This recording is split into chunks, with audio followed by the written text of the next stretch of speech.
ही ओम। पांचवा अध्याय। भगवान के यश कीर्तन की महिमा और देवर्षि नारद जी का पूर्व चरित्र। सूत जी कहते हैं, तदंतर सुखपूर्वक बैठे हुए वीणा पाणी परम यशस्वी देवर्षि नारद ने मुस्कुराकर अपने पास ही बैठे महर्षि वेद व्यास जी से कहा।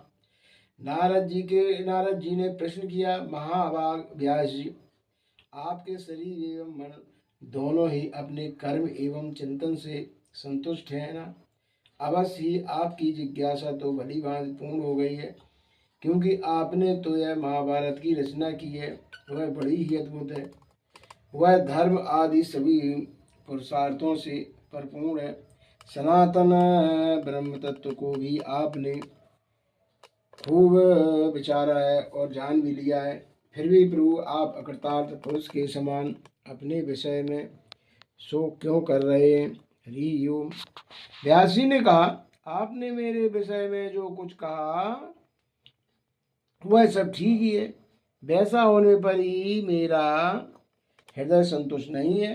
पता नहीं इसका क्या कारण है। आपका ज्ञान अगाध है। आप साक्षात ब्रह्मा जी के मानस पुत्र हैं, इसीलिए मैं आपसे ही इसका कारण पूछता हूँ। नारद जी, आप समस्त गोपनीय रहस्यों को जानते हैं, क्योंकि आपने उन प्राण पुरुष की उपासना की है जो प्रकृति पुरुष दोनों के स्वामी और असंग रहते हुए अपने संकल्प मात्र से गुणों के द्वारा संसार की सृष्टि, स्थिति और प्रलय करते रहते हैं। आप सूर्य की भांति तीनों लोकों में भ्रमण करते रहते हैं और योग बल से प्राणवायु के समान सबके भीतर रहकर अंतःकरणों की साक्षी भी है। योगानुष्ठान और नियमों के द्वारा परम ब्रह्म और शब्द ब्रह्म दोनों की पूर्ण प्राप्त कर लेने पर भी मुझ में जो बड़ी कमी है उसे आप कृपा करके बतलाइए। हरि ही ओम। नारद जी ने कहा, व्यास जी, आपने भगवान के निर्मल यश का गान प्रायः नहीं किया है। मेरी ऐसी मान्यता है कि जिसे भगवान संतुष्ट नहीं होते हैं वह शास्त्र का ज्ञान अधूरा है। आपने धर्म आदि पुरुषों का जैसा निरूपण किया है, भगवान श्री कृष्ण की महिमा का वैसा निरूपण नहीं किया। जिस वाणी से चाहे वह रस भाव अलंकार रहित युक्त हो क्यों न हो, जगत को पवित्र करने वाले भगवान श्री कृष्ण के यश का कभी गान नहीं होता। यह तो कौओं के लिए अच्छिष्ट फेंकने के स्थान के समान अपवित्र मानी जाती है। मानसरोवर के कमनीय कमल में बहरने वाले हंसों की भांति ब्रह्मधाम में विहार करने वाले भगवत चरणारविंद परमहंस भक्त कभी उसमें रमण नहीं करते।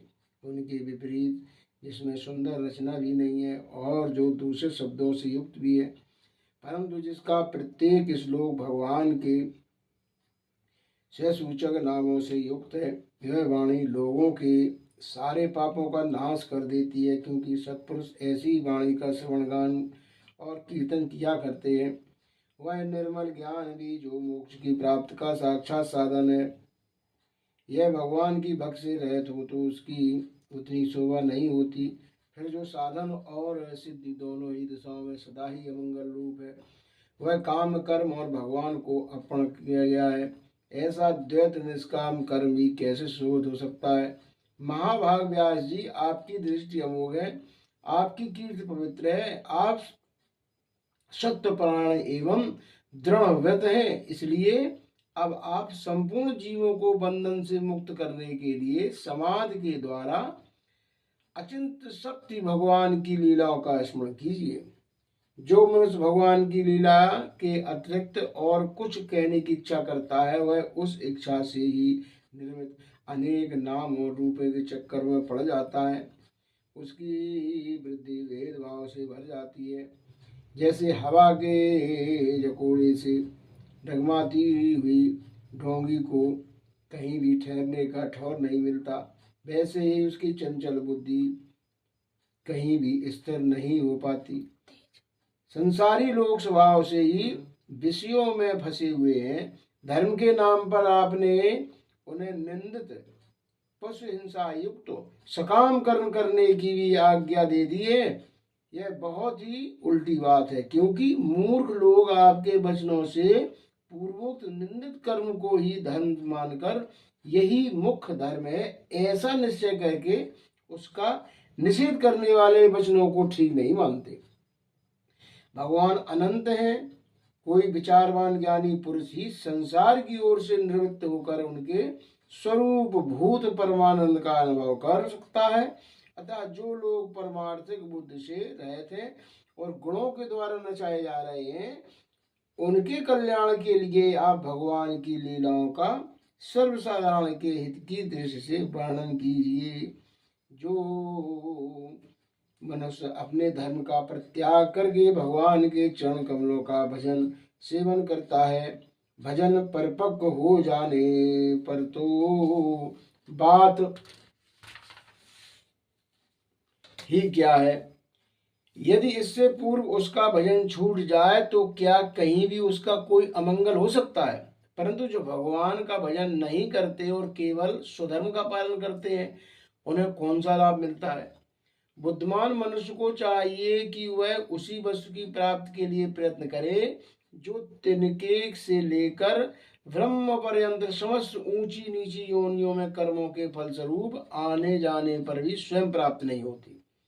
संसार के विषय सुख तो जैसे बिना चेष्टा के दुख मिलते हैं, वैसे ही कर्म के फलस्वरूप अचिंत्य रति समय के भेद से सबको सर्वत्र स्वभाव से ही मिल जाते हैं। व्यास जी, जो भगवान श्री कृष्ण के चरणाविंद का सेवक है, वह भजन न करने वाले कर्मी मनुष्यों के समान दैवात कभी बुरा भाव हो जाने पर भी जन्म मृत्युमय संसार में नहीं आता। वह भगवान के चरण कमलों के आलिंगन का स्मरण करके फिर उसे छोड़ना नहीं चाहता।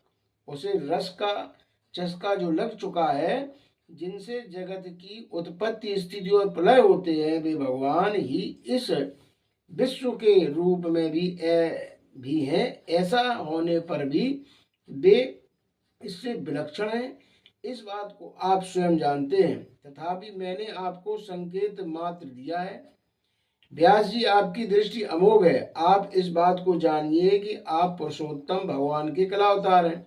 आपने अजन्मा होकर भी जगत के कल्याण के लिए जन्म ग्रहण किया है, इसलिए आप विशेष रूप से भगवान की लीलाओं का कीर्तन कीजिए। विद्वानों ने इस बात का निरूपण किया है कि मनुष्य की तपस्या वेदांत।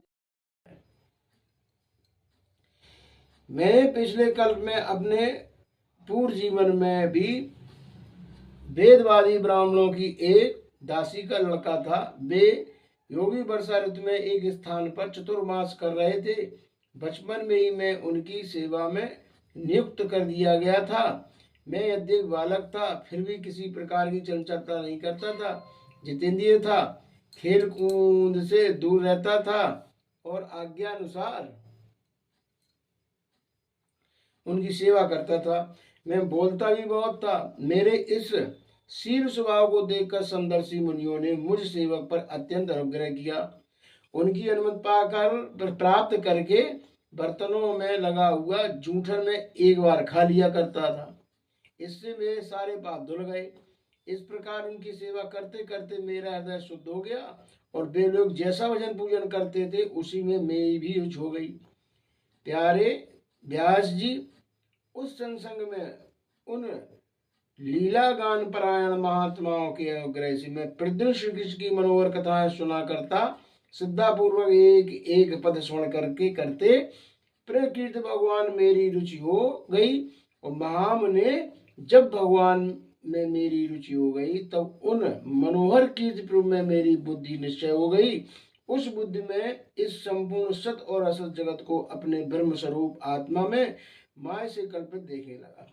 इस प्रकार शरद और वर्षा, इन दो ऋतुओं में तीनों समय उस महात्मा मुनियों ने हरि के निर्मल यश का संकीर्तन किया और मैं प्रेम से प्रत्येक बात सुनता रहा। अब चित्त के रजोगुण तमोगुण को नाश करने वाली भक्त का मेरे हृदय में प्रार्थना सेवाओं में मेरे पाप नष्ट हो चुके थे। मेरे हृदय में श्रद्धा थी, इसलिए मैं संयम था और शरीर वाणी और मन से मैं उनका आज्ञाकारी था। उन दीन वत्सल महात्माओं ने जाते समय कृपा करके मुझे उस गुह्यतम ज्ञान का उपदेश किया, जिसका उद्देश्य स्वयं भगवान ने अपने श्रीमुख से किया। उन उपदेश से ही जगत की निर्माता भगवान श्री कृष्ण की माया के प्रभाव से मैं जा सका, जिसकी जान लेने पर उनके परम पद की प्राप्त हो जाती है। सत्संकल्प व्यासी पुरुषोत्तम भगवान श्री कृष्ण के प्रति समस्त कर्मों को समर्पित कर देना ही संसार के तीनों तपों की एकमात्र औषधि है। यह बात मैंने आपको बता दी है। प्राणियों, जिस पदार्थ में सेवन से रोग हो जाता है, वही पदार्थ चिकित्सक विधि के अनुसार प्रयोग करने पर क्या उस रोग को दूर नहीं करता। इसी प्रकार यद्यपि सभी कर्म मनुष्य को जन्म मृत्यु संसार से चक्र से डालने वाले हैं, तथापि जब वे भगवान के समर्पित कर दिए जाते हैं तब उनका कर्म बना ही नष्ट हो जाता है। इन लोक में जो साहस व्यस्त कर भगवान की प्रसन्नता के लिए किए जाते हैं, वे उसी परावियुक्त ज्ञान की प्राप्ति होती है। उस भगवत अर्थ के कर्म के मात्र से भगवान की आज्ञा अनुसार आचरण करते हुए लोग बार बार भगवान श्री कृष्ण के गुणों और नामों का कीर्तन तथा स्मरण करते हैं। प्रभु, आप भगवान वासुदेव को नमस्कार है। हम आपका ध्यान करते हैं। प्रद्युम्न, अनिरुद्ध और संकर्षण को भी नमस्कार है। इस प्रकार जो पुरुष चक्रव्यूह रूपी भगवत मूर्तियों के नाम द्वारा प्राकृतिक मूर्ति रहित अपराकृत मंत्र मूर्ति भगवान यज्ञ पुरुष पूजन करता है, उसी का ज्ञान पूर्ण एवं यथार्थ है। ब्राह्मण, जब मैंने भगवान की आज्ञा का इस प्रकार पालन किया, तब इस बात को जानकर भगवान श्री कृष्ण ने मुझे आत्मज्ञान, ऐश्वर्य और अपनी भगवत रूपा प्रेम भक्ति के दान दिया। व्यास जी, आपका ज्ञान पूर्ण। आप भगवान की कीर्ति का, अपनी प्रेममयी लीला का वर्णन कीजिए। उसी से बड़े बड़े ज्ञानियों की भी जिज्ञासा पूर्ण होती है। जो लोग दुखों के द्वारा बार बार रोते जा रहे हैं, और उनके दुख की शांति इसी से हो सकती है, और कोई दूसरा उपाय नहीं है। हरि ओम। हरि